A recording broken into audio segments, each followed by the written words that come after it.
안녕하세요. 7월 23일 화요일 KB 리서치 모닝 미팅 시작하겠습니다. 먼저 전일 마감 시황입니다. 김지원 연구원입니다. 네, 안녕하세요. 시황팀 김지원입니다. 증시 동향 정리하겠습니다. 전일은 IT 대란과 바이든 후보직 사퇴 등 불확실성을 높이는 변수들에 국내 증시도 약세 마감했습니다. 국내 증시는 기술주뿐만 아니라 미 정치 이슈 변화를 반영하면서 종목 및 업종별 변동성이 확대되었습니다.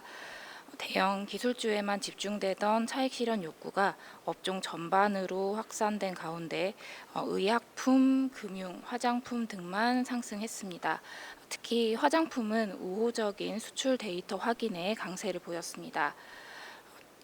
또한 코스닥은 국내 제조사들과 완성차 업체가 미국에 짓는 배터리 합작 공장 건설 연기 소식에 2차 전지주들의 약세가 두드러지면서 800선 부근까지 후퇴했습니다. 트럼프 전 대통령이 전기차 산업에 대해서 긍정적으로 입장을 선회했지만 영향은 제한적이었습니다. 해외 증시 살펴보겠습니다. 미 증시는 바이든 사퇴 후에 첫 거래일에 높아진 정치 불확실성에도 저가 매수세가 유입되면서 기술주 중심으로 상승했습니다. 사퇴 이후에 민주당 인사들의 해리스 부통령에 대한 지지 선언 그리고 기부금 증가 등 민주당 내에서 결집이 나타나는 모습입니다. 하지만 트럼프 대세론이 두드러진 상황으로 시장 영향은 제한되었습니다. 다만 민주당의 하원 장악 가능성이 제기가 되면서 트럼프 트레이드는 일부 약화되는 모습이 나타났습니다. 종목별로는 엔비디아와 테슬라가 4에서 5%대 급등하면서 시장을 견인했고 반도체주들의 강세에 반도체 지수는 4%대 강세를 보였습니다. 중국 증시는 삼중전해의 정책 기대감 후퇴 및 경기 불확실성을 반영하면서 하락했고 유럽 증시는 바이든의 대선 후보직 사퇴 소식을 긍정적으로 해석하면서 반등했습니다. 미국 10년물 국채 수익률은 바이든 사퇴로 트럼프 재집권 가능성이 높아졌다고 평가하면서 상승했고 달러는 보합권에서 혼조세 마감했습니다. 관전 포인트 짚어보겠습니다. 바이든 사퇴와 IT 대란에 전일 아시아 시장은 전반적으로 부진했지만 미 증시는 영향력이 제한되었고 오히려 저가 매수가 유입되면서 반등했습니다. 정치 불확실성은 여전하지만 일부 예상되어 왔었다는 점과 주 후반에 예정된 빅테크 실적으로 시장의 관심이 이동하는 모습입니다. 국내 증시는 낙폭이 컸던 반도체주 중심으로 반등이 기대되는데요. 다만 높아진 변동성은 유지될 수 있어서 조금 차분한 대응이 필요할 것으로 보입니다. 감사합니다. 네, 오늘 첫 번째 자료는 계속 트럼프 관련된 내용입니다. 주식 시황 관점이고요. 하인한 연구원입니다. 네, 안녕하십니까. 주식 시황 담당 하인환입니다. 오늘 트럼프 관련된 자료인데 최근에 주식 시장이 급락하고 있습니다. 하지만 2018년의 악몽이 재현되지 않을 것이다라고 생각하고요. 그 근거는 세 가지로 보고 있습니다. 네, 그림을 보면서 말씀드리겠습니다. 그림 2번을 보시면 2018년, 19년 즉 트럼프 대통령이 이제 무역 관세 전쟁을 본격화했던 시기였습니다. 이때는 빨간색으로 표시한 우리나라 증시가 회색으로 표시한 홍콩 항생과 굉장히 유사한 흐름을 보였습니다. 하지만 2023년과 2024년으로 본다면은 그 흐름이 좀 바뀌었는데요. 코스피는 여기 검정색으로 표시한 나스닥과 홍콩 항생의 평균을 낸 지수와 굉장히 유사한 모습을 보입니다.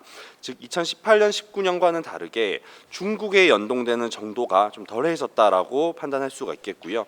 여기서 저희는 2018년과 같은 악몽이 재현되지 않는다라고 말씀드리고 싶습니다. 그 근거는 이제 세 가지로 볼 수가 있는데요. 첫 번째는 2018, 19년과는 다르게 수출 구조가 바뀌었다라는 것입니다. 노란색으로 표시한 부분을 보시면 2018년, 19년에는 우리나라 주요국 수출 비중에서 중국이 압도적인 1위였습니다. 미국과는 2배 이상 차이가 났었고요. 하지만 지금은 미국과 중국의 수출 비중이 거의 똑같아졌고 오히려 미국 비중이 조금씩 높아지고 있는 상황입니다.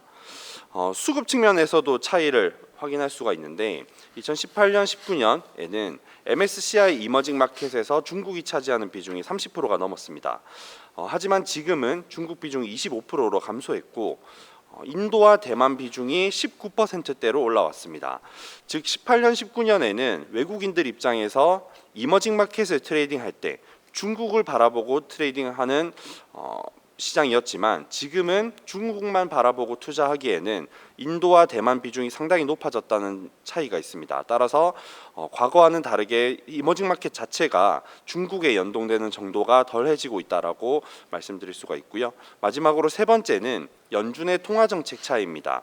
2018년에 나스닥은 9월까지는 강세를 보이다가 10월에 급락한 바 있습니다. 약 20% 정도 급락했었고요.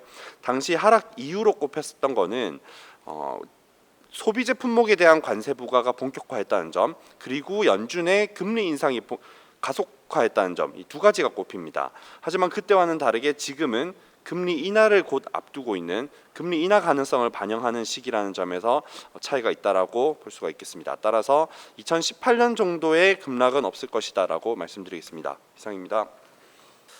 네, 트럼프 재선 가능성이 높아지면서 국내 주식 시장에도 좀 부담으로 작용하고 있는데요. 특히 이제 2018년 무역 전쟁, 미중 무역 전쟁 당시 이후에 국내 증시가 상대적으로 좀 부진했습니다. 다만 이번에는 그때와는 조금 다른 부분도 있다고 판단하는데요. 일단 첫 번째는 그때는 이제 그 한국의 수출 이제 교역 1위국이 이제 중국이다 보니까 중국의 노출이 커서 영향을 많이 받았는데 지금은 교역 1위가 미국으로 바뀌었습니다. 네, 그래서 그때보다는 좀 영향이 덜 부정적 영향이 있어도 좀 덜 할 수 있다라는 부분이고요.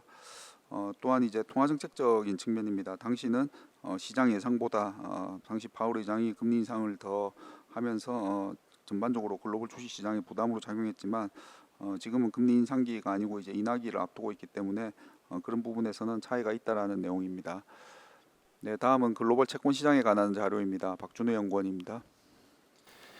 지금 미국 금리를 움직이는 두 가지 요인을 꼽자면 통화 정책 사이클하고 대선 이슈라고 볼 수가 있겠습니다. 근데 이제 시장이 헷갈리는 이유는 통화 정책은 인하 사이클을 앞두고 있기 때문에 금리 하락 요인으로 작용을 하는 반면에 대선 이슈는 트럼프 이슈 때문에 금리의 상승 요인으로 작용을 하고 있다는 점이 시장을 헷갈리게 만들고 있습니다. 이 상반된 영향을 어떻게 해석해야 되는지에 대해서 말씀을 드리겠습니다. 저희가 10년물 금리라고 하는 것은 이 기대 단기 금리와 기간 프리미엄 크게 두 가지로 구분을 해볼 수가 있습니다. 사실 좀 자세히 말씀드리기보다는 이제 통화 정책 사이클은 기대 단기 금리와 조금 더 밀접한 관련이 있다고 보시면 될 것 같고, 대선 이슈나 여러 가지 수급적인 이슈들은 이제 기간 프리미엄하고 조금 연관이 있다라고 보시면 될 것 같습니다. 그럼 이 둘 중에 어떤 요인이 미국 국채 10년물 금리의 방향성을 결정을 하느냐, 통화 정책이고 기대 단기 금리라는 부분을 이제 말씀을 드립니다. 그림으로 조금 말씀을 드리면 보시는 그림이 미국 10년물 금리를 이제 기대 단기 금리라는 요인과 기간 프리미엄이라는 요인 두 가지 요인으로 분해를 한 겁니다. 그래서 이 두 가지 파란색을 합치면 이제 회색 선이 되는 건데, 기본적으로 사이클의 큰 방향 자체가 이제 이 짙은 파란색 선 기대 단기 금리와 밀접한 관련이 있는 것을 보실 수가 있습니다. 물론 2016년도를 보시면요, 트럼프 당선 시기를 보면 이 하늘색 선이 기간 프리미엄이 급등을 하면서 10년물 금리가 오르기도 했지만 그 사이클은 굉장히 일시적이었다는 게 중요하고요. 지금 최근의 움직임을 조금 확대해서 보면 그림 2번과 같습니다. 10년물 금리는 표시하지 않고 기대 단기 금리와 기간 프리미엄 두 가지로 구분을 했는데, 보시면 기간 프리미엄은 1차 대선 토론 이후에 상승했고요. 트럼프 리스크가 반영이 된 겁니다. 그리고 하늘색 선으로 보시는 기대 단기 금리는 더 큰 폭으로 하락을 했기 때문에 오히려 1차 대선 토론 이후로 저희가 트럼프 얘기를 계속하고 있지만 10년물 금리는 오히려 그때보다 레벨이 낮은 상황이거든요. 그 이유는 왜 그러냐? 트럼프 요인 때문에 금리가 오른 부분이 분명히 있지만 통화정책 인하 사이클을 반영을 해서 하락한 폭이 더 크다라는 겁니다. 그래서 트럼프 요인만 고려해서 금리 상승 전망을 할 수가 없고, 결국에는 통화정책 사이클과 같이 고려를 해야 되는데, 금리의 큰 방향성을 결정하는 것은 통화정책 사이클이라는 부분을 이제 말씀드리겠습니다. 그래서 여기서 중요한 부분은 대선 이벤트가 물론 통화정책 사이클에도 영향을 줍니다. 그런데 그러한 대선 정책들이 통화정책 사이클 혹은 매크로 경로 자체를 바꾸지 못한다라고 하면 금리의 큰 방향성은 하락으로 보는 게 맞을 것 같고요. 그렇기 때문에 저희는 9월 FOMC 전까지 두레이션을 소폭 확대하자는 전략을 이제 그림에서 보시는 것처럼 7월 초부터 제시를 드리고 있습니다.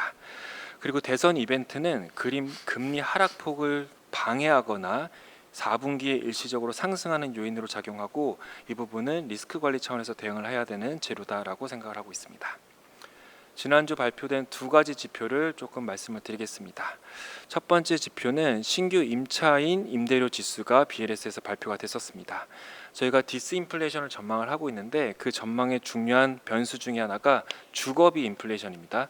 근데 이제 주거비 인플레이션은 실제 임대료보다는 1년 정도 후행하는 측면이 있습니다. 그런데 실제 임대료는 최근에 가파르게 하락하고 있다라는 점이 지난주 2분기 지표에서 확인이 됐고, 저희는 6월 달에도 사실은 CPI 중에서 주거비 인플레이션의 두가 굉장히 고무적이었는데 이러한 추세가 지속되면서 9월의 연준 인하를 지지할 것으로 보고 있습니다. 두 번째 주목할 지표는 외국인의 미국 국채에 대한 수요입니다. 이거 이제 그림으로 설명드리는 게 나을 것 같은데, 그림 5번을 보시면 외국인의 미국 국채를 어떻게 가지고 있는지를 보여주는 그림입니다. 그래서 그림에 보시면 미국 국채의 보유액 변화를 크게 세 가지로 구분하는데 두 가지만 보시면 됩니다. 하나는 가격 변화, 금리가 상승하면 이렇게 하늘색 막대기처럼 평가 손실이 발생을 하고요. 저희가 궁금한 것은 외국인들이 얼마나 미국 국채를 순매수하는지가 궁금할 겁니다. 그래서 이제 노란색 막대기를 보시면 되는데, 미국 10년물 금리와 같이 비교해 보시면 작년과 지금의 상황이 굉장히 다르다라는 것을 아실 수가 있습니다. 무슨 말이냐면 작년 8월, 9월에는 금리가 급등을 했었습니다. 그 시기에는 대규모의 평가 손실이 발생했었고 그때는 투자자들이 무서웠기 때문에 국채 순매수가 거의 0에 가까웠습니다. 결국 무서워서 채권 투자를 못했다라는 건데, 지금 보면 2월달, 3월달, 4월달 금리가 다 올랐지만 그리고 평가 손실이 2월달, 4월달 대규모로 발생했지만 외국인들은 노란색 막대기로 보는 것처럼 미국 국채를 적극적으로 순매수를 하고 있습니다. 결국 주가로 따지면 지금 바이 더 딥 심리가 채권 시장에서 굉장히 강하게 나타나고 있기 때문에 저희는 9월까지 국제 하락 압력이 더 크다라고 판단을 하고 있습니다. 이상입니다. 네, 미국 통화 정책과 대선 이벤트가 미국 금리에 상반된 방향으로 영향을 미치고 있습니다. 일단 통화 정책 같은 경우는 지금 9월 금리 인하 기대가 계속 지금 형성되고 있는 상황이고요. 반면에 트럼프 당선 가능성이 금리에는 상방 요인으로 작용을 하고 있습니다. 어느 쪽이 더 클까라는 측면에서 일단 그 10년물 금리 같은 경우는 단기 금리, 그러니까 향후 통화 정책이 어떻게 될 거다라는 기대가 영향을 좀 더 받는다는 측면에서 이 부분이 금리 하락 요인으로 작용을 했다라고 이제 보고 있고요. 트럼프 이제 당선은 기간 프리미엄, 즉 국채 발행이나 인플레이션 이런 부분들로 인해서 금리를 좀 상방 요인으로 작용을 하지만은 결국은 지금 이 부분이 서로 상쇄가 되고 있으면서 9월 FOMC 전까지는 하방 압력이 좀 있을 거다라는 전망입니다. 다만 이제 그 이후에 트럼프 당선 가능성이 커질수록 일시적으로 또 금리가 상승할 리스크는 좀 관리해야 된다라는 의견입니다. 자세한 내용 레포트 참고 부탁드립니다. 네, 다음은 산업 및 기업 분석 순서입니다. 먼저 HD 현대인프라코어에 관한 자료입니다. 정동희 연구원입니다. 안녕하세요. 조선기격종 담당 정동익입니다. 어제 HD 현대인프라코어가 올해 2분기 실적을 발표를 했습니다. 영업이익 815억 원으로 발표가 되었는데요. 전년 동기 대비해서 절반 수준이었고요. 컨센서스를 23% 정도 하회했습니다. 어닝 쇼크라고 할 만한 부진한 실적이었고요. 저희들 추정치는 컨센서스 대비해 갖고 크게 낮은 857억 원 정도였는데도 불구하고 저희들 추정치도 하회한 숫자였습니다. 2분기 건설기계 부분의 매출액은 7,863억 원으로 전년 동기 대비해서 22% 감소했고요. 영업이익은 308억 원 기록해가지고 지난해 2분기 대비 4분의 1 수준에 그쳤습니다. 선진시장과 신흥시장 양쪽에서 모두 부진한 수요가 지속된 데 따른 영향이고요. 매출액 감소를 방어하기 위해서 프로모션 비용 지출이 늘어난 부분들하고 홍해 사태 등으로 인해서 물류비 상승한 것도 부정적인 영향을 미친 것으로 판단이 됩니다. 있습니다. 하지만 엔진 부분은 상대적으로 양호한 실적을 기록을 했습니다. 매출액은 3,200억 원, 영업이익은 507억 원을 기록을 했는데요. 매출액과 영업이익 모두 한 자릿수 후반대의 성장세를 기록을 했습니다. 산업용 엔진과 방산용 엔진, 소재, 부품 전반적으로 고른 성장세를 기록했고요. 특히 미국의 데이터 센터용 비상발전기 수요 증가 등도 엔진 부분 실적에 기여를 하고 있고, 현대 로템의 K2전차 생산량 증가에 따른 방산 엔진 매출도 굉장히 양호한 흐름이 이어지고 있는 가운데 앞으로의 전망도 긍정적입니다. 어제 주가는 양호하지 못한 이런 어떤 실적에도 불구하고 주가는 한 7% 정도 상승하에서 끝났는데요. 이는 실적과 무관하게 우크라이나 재건 수요 등에 대한 기대가 있었던 것으로 생각이 됩니다. 하지만 저희는 이런 부분에 대해서 좀 경계를 해야 된다는 생각을 하고 있습니다. 우크라이나 러시아 전쟁 종료와 이에 따른 재건 수요에 대한 기대감들이 시장에서 주가 변동성을 키우고 있는 상황이고요.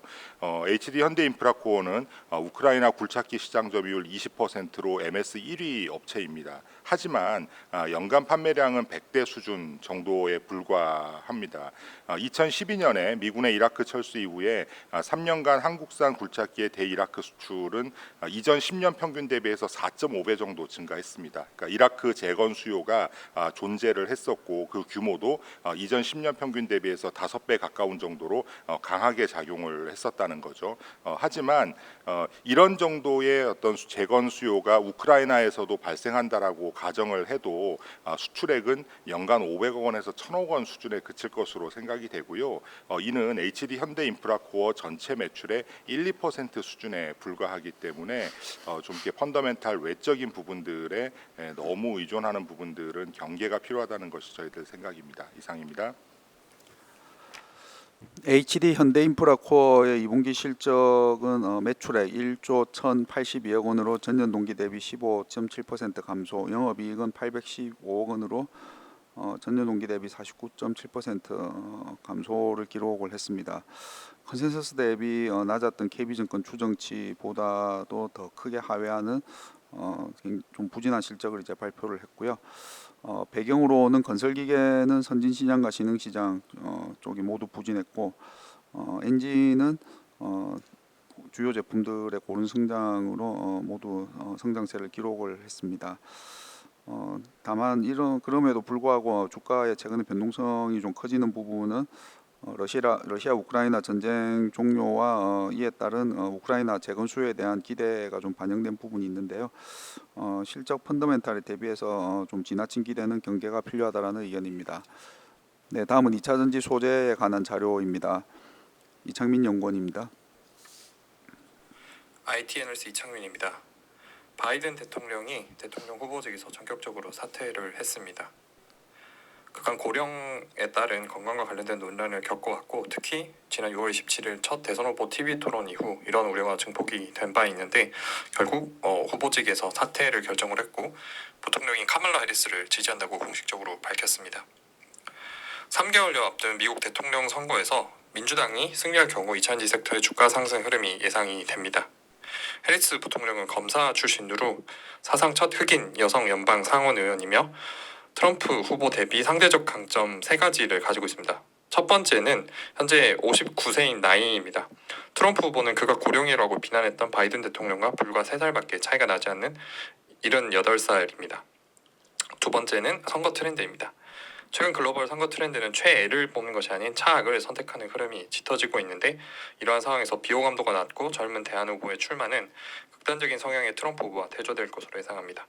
세 번째는 유색운종이라는 점입니다.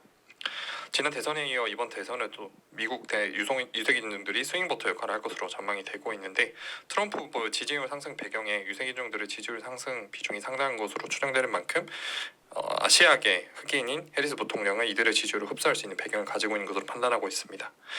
금리 인하와 경쟁력 있는 신차 출시 등 기대감이 존재하는 가운데 민주당 대안 후보의 지지율이 상승할 경우 2차전지 섹터의 주가 상승이 가능할 것으로 전망되며 업종 최선호주로 포스코 퓨처엠을 제시합니다. 이상입니다. 네, 전일 미국 민주당이 이제 조 바이든 대통령이 후보직을 사퇴하고 카멜라 해리스 부통령을 지지한다라고 이제 밝혔습니다. 만약에 미국 대선에서 민주당의 승리가 가능성이 있다면은 2차 전지 섹터에는 주가에는 상승 요인으로 작용할 것으로 예상이 되고요.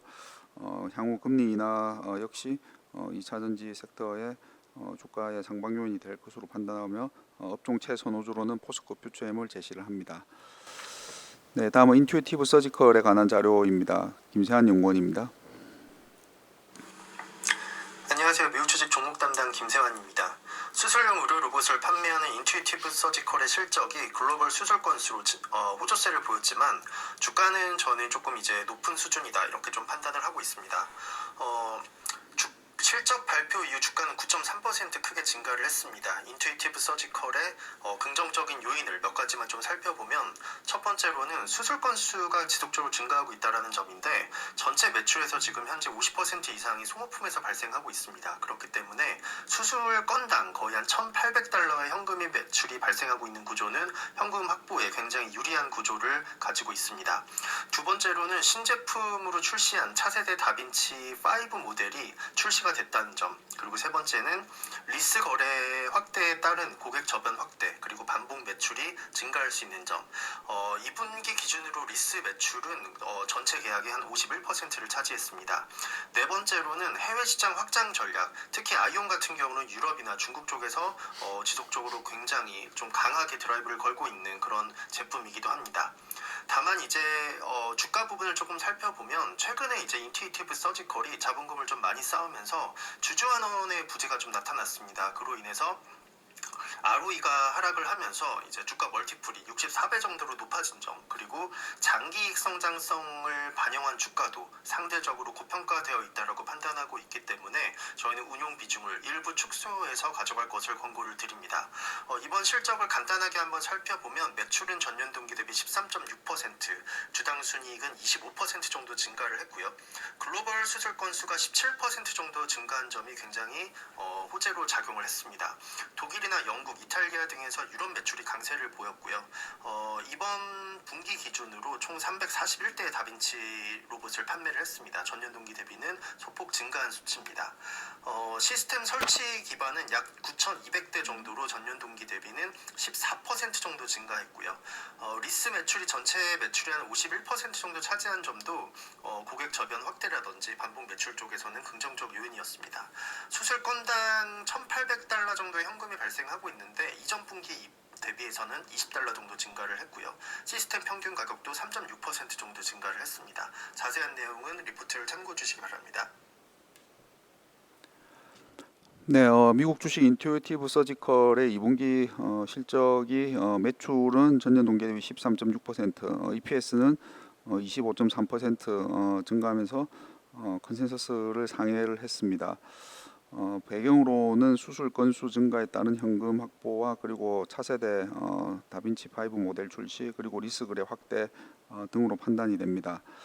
다만 최근에 이제 주주 환원이 이제 부재하면서 멀티플이 지금 ROE 하락 등으로 이제 멀티플이 상승을 했고 주가 역시 다소 고평가되어 있는 것으로 판단이 된다라는 의견입니다.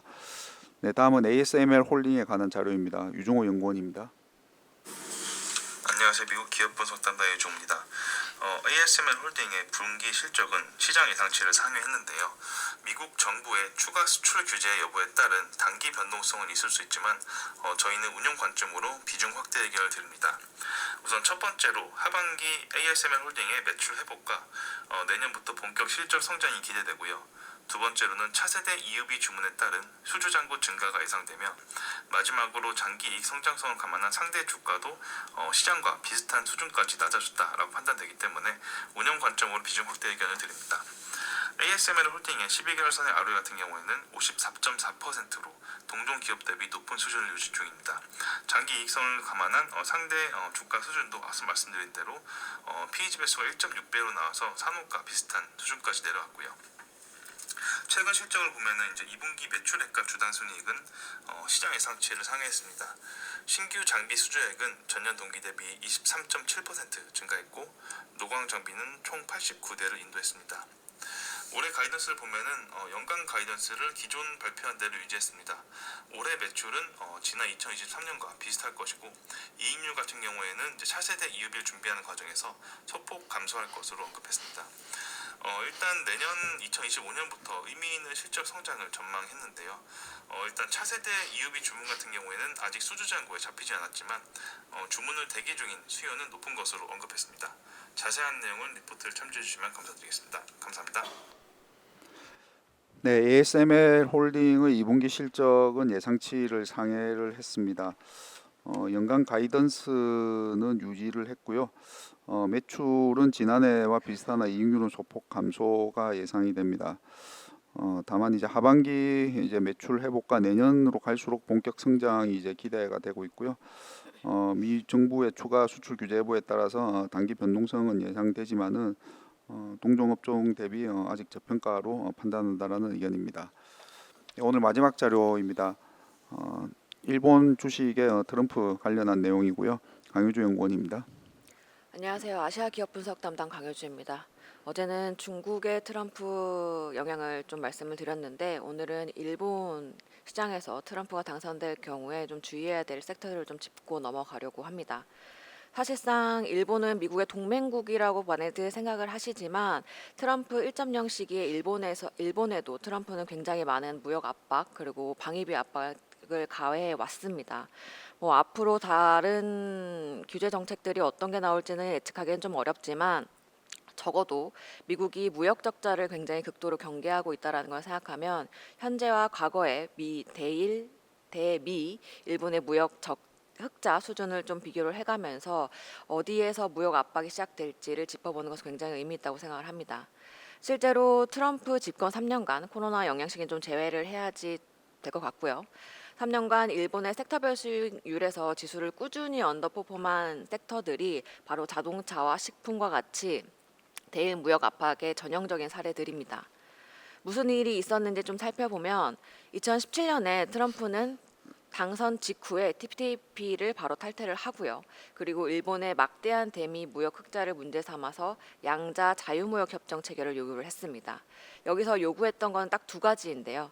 옆에 차트에서 보시는 것처럼 일본의 산업별 대미 무역 흑자 규모에서 자동차가 굉장히 압도적으로 높았습니다. 그러니까 이것을 해결해라 라는 점이고요.